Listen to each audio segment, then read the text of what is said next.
qui chasse des fillettes pour lui-même, ou est-il le pourvoyeur de partous de la bonne société? Il s'agit de ce qui composera le premier CD-ROM du désenvolte, se révélant contenir 8500 photos environ.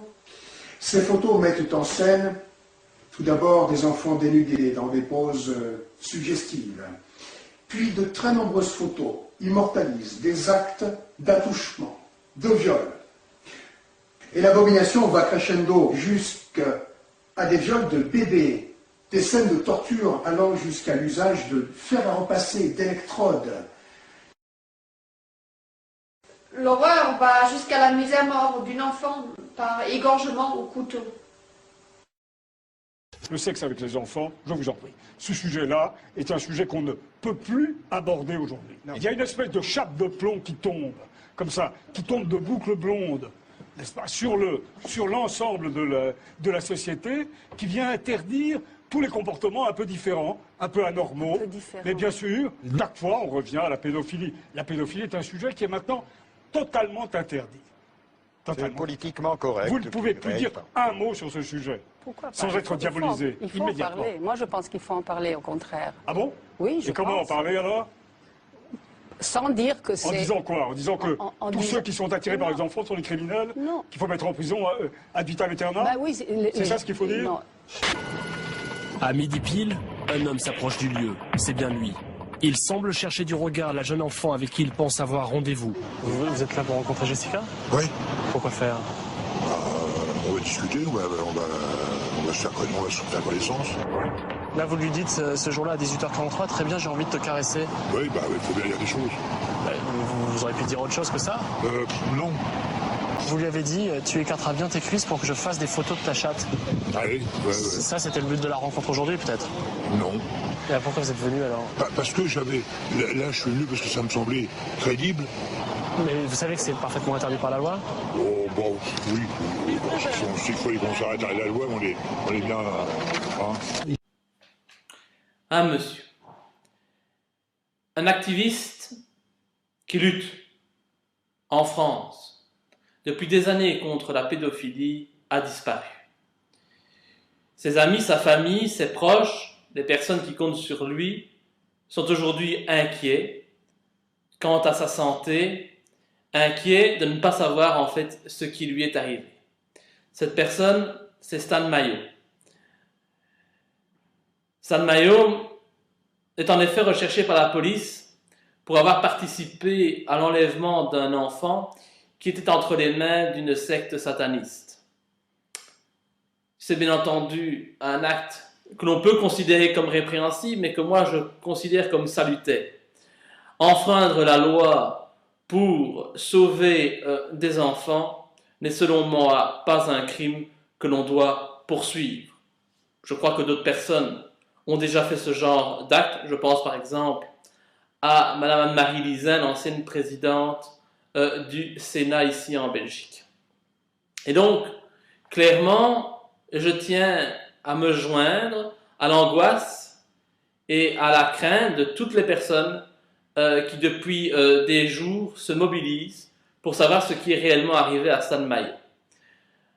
Alors, je sais, pour l'avoir moi-même vécu, que le système fait bien parfois tout ce qui est en sa possession pour essayer de discréditer les personnes qui combattent la pédophilie. Je pense bien entendu à Marcel Vervloesem, qui a passé des mois en prison, soi-disant parce qu'il aurait été en possession de matériel pédopornographique, alors que depuis des années, Marcel Vervloesem lutte en Belgique contre la pédophilie organisée, contre les réseaux pédophiles, contre la pédophilie d'État.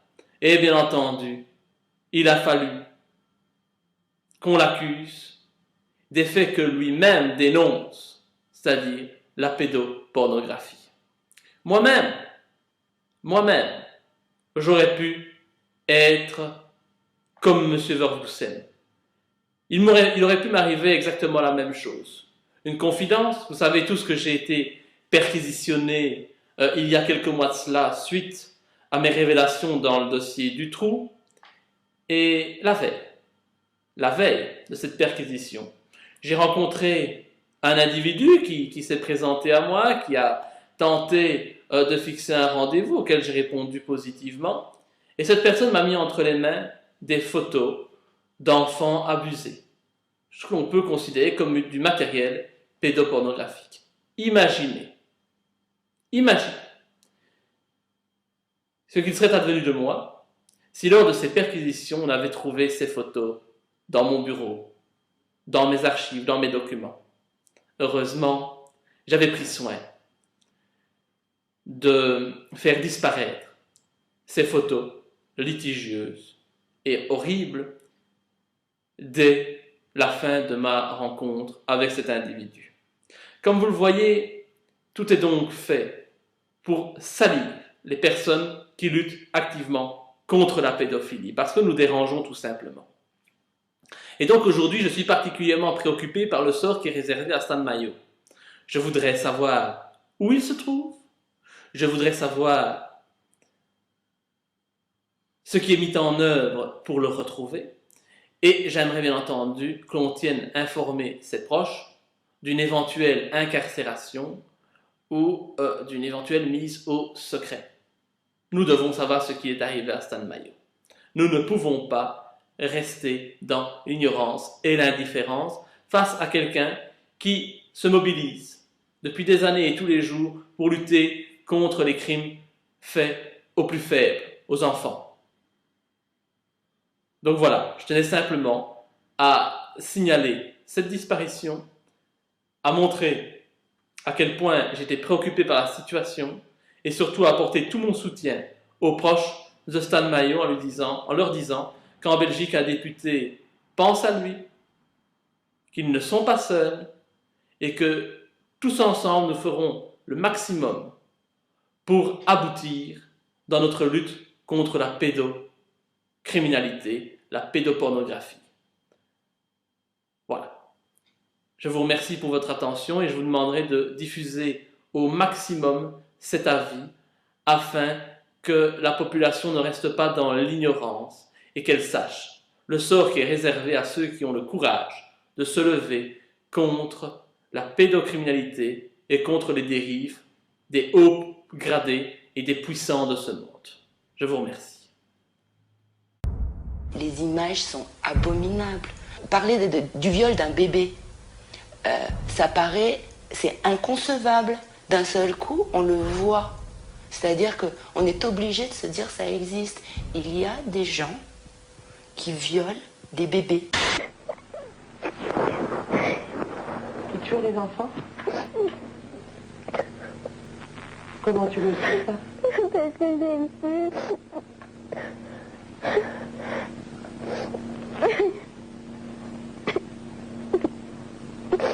J'ai tué des petits enfants qui étaient des enfants qui étaient un peu arabes et des choses comme ça, et puis ils leur tombaient la tête. Kannst du sagen, was passiert ist, ohne Details zu nennen? En fait. Also, Sie haben das Kind zersägt. Sie haben ein Kind zersägt? Sie haben Teile von seinem Körper abgetrennt. Womit? Mit einem elektrischen Messer. Haben Sie das Kind lebend zersägt?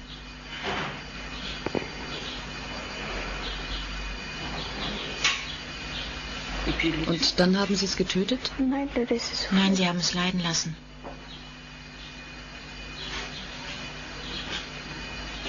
Père Morand, quand vous parlez d'une jeune fille mise nue sur une croix, arrosée de sang animal, quand vous parlez de fœtus qu'on arrache du ventre de leur mère et qu'on sacrifie, vous nous parlez de quoi? Je vous parle de personnes que j'ai rencontrées, que j'ai aidées, accompagnées pendant des années. Et qui ont été la proie? Qui ont été la proie de groupuscules satanistes extrêmement redoutables, pratiquant ce qu'on appelle les messes noires, liés à des rites de magie et de sorcellerie, avec des meurtres rituels, sous le couvert, sous le double couvert, je pèse mes mots, d'une part de la mafia, tous les réseaux mondiaux de la prostitution de bas ou de haut étage, et d'autre part de personnalités